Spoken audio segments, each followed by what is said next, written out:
Assalamualaikum warahmatullahi wabarakatuh. Selamat pagi Bapak dan Ibu. Sebelumnya terima kasih karena sudah menyempatkan diri untuk datang pada sidang mediasi pada pagi hari ini. Sebelumnya, izinkan saya terlebih dahulu untuk memperkenalkan diri saya sebagai mediator. Saya Endreski Putra Pratama, SHCPM. Saya merupakan mediator yang telah tersertifikasi. Dan juga terima kasih telah mempercayai saya untuk menjadi mediator pada perkara ini. Dan selanjutnya silakan untuk memperkenalkan diri terlebih dahulu. Saya persilahkan kepada penggugat untuk memperkenalkan diri terlebih dahulu. Terima kasih Pak. Perkenalkan saya Nurul Askia selaku penggugat. Baik, terima kasih Bu Penggugat. Dipersilakan untuk Bapak tergugat untuk memperkenalkan diri. Baik Pak, perkenalkan saya Edi Silakan Anggarana sebagai penggugat. Baiklah, terima kasih Bapak dan Ibu yang sudah memperkenalkan diri. Sebelum mediasi ini dimulai, di sini saya akan terlebih dahulu menjelaskan mengenai fungsi dari mediasi ini. Nah, mediasi ini merupakan sebuah cara penyelesaian sengketa dengan proses perundingan untuk memperoleh kesepakatan para pihak yang dibantu oleh mediator, dan dalam hal ini adalah saya, yang tidak memiliki kepentingan untuk memutus dan tidak berpihak kepada pihak manapun. Dan sebelum kita memulai proses mediasi ini, saya akan membacakan tata tertib kita pagi hari ini. Yang pertama, peserta atau para pihak harus mengikuti proses mediasi dengan baik, sopan, dan saling menghargai. Tidak boleh saling mencaci maki, berkata kasar, dan melakukan tindakan kekerasan. Tidak boleh berbicara dengan nada tinggi dan tanpa izin dari mediator. Tidak boleh merekam audio maupun visual selama proses mediasi, dan yang terakhir tidak boleh keluar masuk ruangan tanpa izin dari mediator. Sebelum itu, apakah para pihak setuju atau ingin menambahkan cara tertib berikut? Siapa setuju? Setuju. Baiklah, kemudian juga perlu saya jelaskan kepada Bapak Ibu, apabila terjadi kebuntuan atau deadlock, saya akan melakukan upaya kaukus, yang mana kaukus ini adalah pertemuan terpisah dengan salah satu pihak, supaya salah satu pihak ini lebih terbuka dengan mediator untuk menggali informasi. Namun saya tekankan bahwa kaukus ini hanya dilakukan jika perlu. Sebelumnya apakah Bapak dan Ibu mengerti? Mengerti ya, dulunya. Baiklah, di sini saya memberikan kesempatan kepada Ibu Nurul selaku penggugat untuk menyampaikan pokok permasalahannya. Baik, terima kasih Pak Mediator. Langsung saja ya, saya sudah sangat lelah. Awalnya rumah tangga kami baik-baik saja, tapi sejak suami saya di PHK pada tahun 2019, perilaku dia itu berubah drastis. Dia tidak mencari pekerjaan yang layak, malah main judi online dan trading, sampai kami terlilit hutang. Yang paling menyakitkan Pak, dia diam-diam menggunakan KTP dan data pribadi saya untuk pinjaman online. Saya yang diteror debt collector setiap hari, dihubungi, didatangi ke rumah, padahal saya yang menanggung makan keluarga dan usaha catering saya. Puncaknya pada tanggal 1 Agustus kemarin, Pak, saat saya tagih tanggung jawab kepada Bapak Yudis, dia emosi. Dia memukul dan menendang saya di depan anak kami yang baru berumur 1 tahun, bernama John. Saya sudah visum, saya ingin cerai Pak, dan saya ingin hak asuh anak itu ada pada saya. Dan saya ingin juga meminta kejelasan rumah kami yang ada di Tangerang Selatan. Rumah itu DP-nya dari orang tua saya Pak, tapi sertifikatnya masih atas nama dia sendiri. Oke.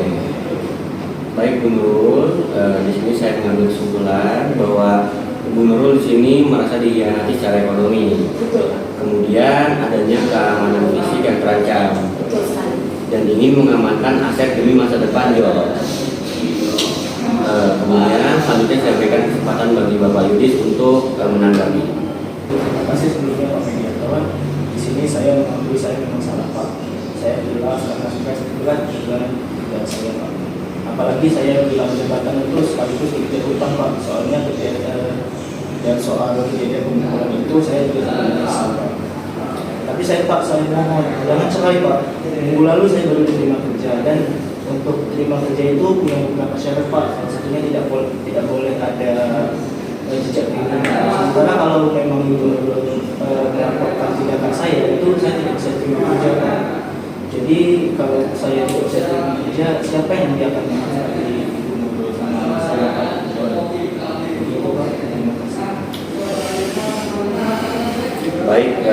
di sini Pak Yudis mengakui kesalahannya. Namun membutuhkan status pernikahan dan keabsahan hukum demi pekerjaan barunya, yang mana pekerjaan baru ini bertujuan untuk membayar utangnya. Benar Pak? Nah, di sini menurut saya terlihat jelas ada kepentingan yang berbeda. Ibu Nurul di sini butuh keamanan dan kepastian aset, sedangkan Pak Yudis butuh kesempatan kerja dan rehabilitasi nama baiknya. Karena menurut saya situasi ini sensitif, sesuai penjelasan saya tadi, saya akan melakukan kaukus. Apakah kedua belah pihak setuju? Oke, baiklah. Di sini saya akan berbicara dengan Ibu Nurul terlebih dahulu. Kepada Bapak Yudis, silakan menunggu di luar Pak. Jadi Ibu Nurul, sebelumnya di ruangan ini pembicaraan kita rahasia Bu. Saya ingin tanya jujur kepada Ibu, apakah Ibu benar-benar ingin memenjarakan ayah dari anak Ibu, yaitu Bapak Yudis, atau prioritas utama Ibu adalah keamanan finansial dan masa depan John? Sebenarnya demi John Pak, saya nggak tega kalau ayahnya itu masuk penjara. Tapi saya takut Pak, kalau kami rujuk, harta kami kan campur lagi. Nanti kalau dia utang lagi, judi lagi, rumah itu bisa disita karena rumah itu kan atas nama dia. Saya nggak mau ambil resiko itu Pak. Oh ya, di sini peran saya ingin menjelaskan opsi hukum yang bisa Ibu ambil. Karena Ibu takut harta dicampur kembali, ya kan Bu? Betul. Sebenarnya ada solusinya Bu. Berdasarkan putusan Mahkamah Konstitusi nomor 69 garing PUU Strip 13 tahun 2015, suami istri sekarang diperbolehkan membuat perjanjian perkawinan pasca nikah di tengah masa pernikahan. Nah, artinya jika Ibu setuju rujuk, syarat mutlaknya adalah Bapak dan Ibu membuat akta notaris pisah harta sekarang juga.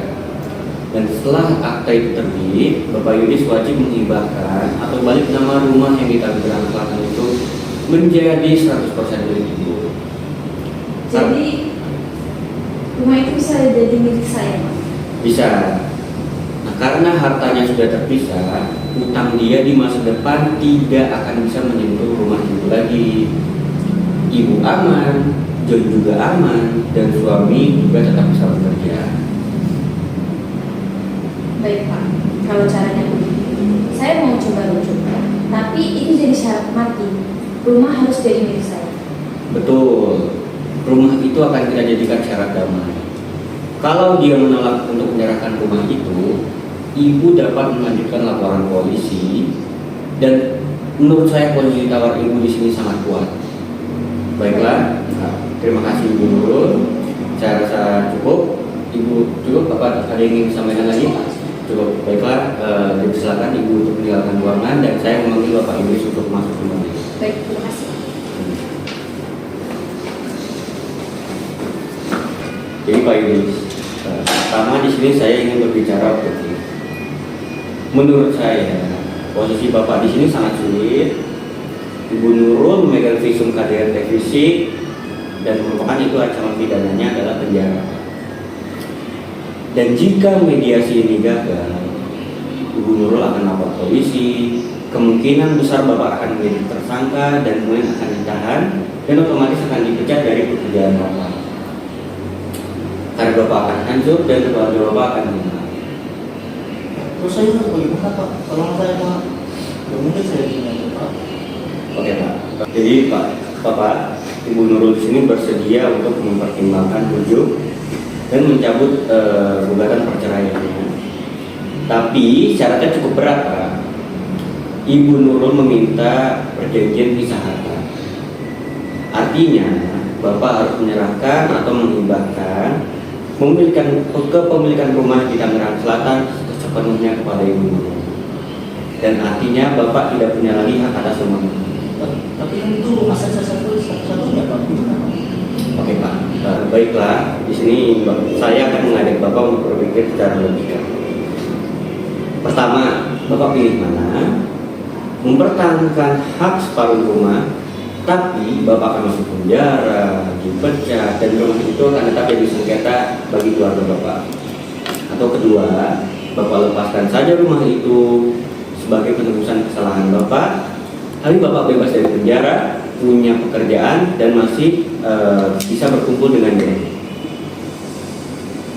Dan juga ya Pak ya, daripada saya masuk penjara, dan itu juga berguna Pak kalau saya masuk penjara.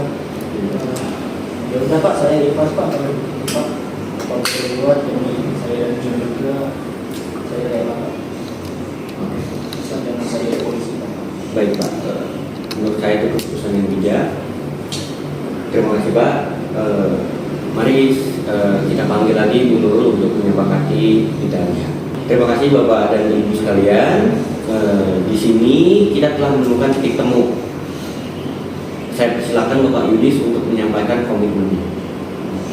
Baik Pak, terima kasih Pak. Bu, di sini aku minta maaf ya atas seluruh perilaku selama ini. Aku setuju sama semua syarat yang kamu ajukan.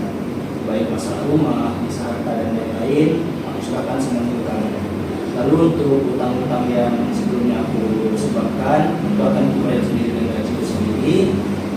Jadi aku mohon tolong cabut gugatannya ya Bu ya, dengan kondisikan saya.